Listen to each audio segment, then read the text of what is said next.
Here I have Samsung Galaxy M14, and today I'm going to show you how to enable Do Not Disturb mode on this device.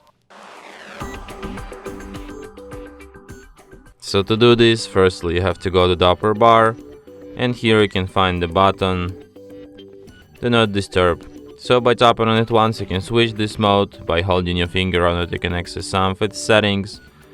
For example, you can add a schedule for it, like you can change its name, you can select days on which it will be active, and you can also set up its time limits. You can also allow some interrupters while in Do Not Disturb.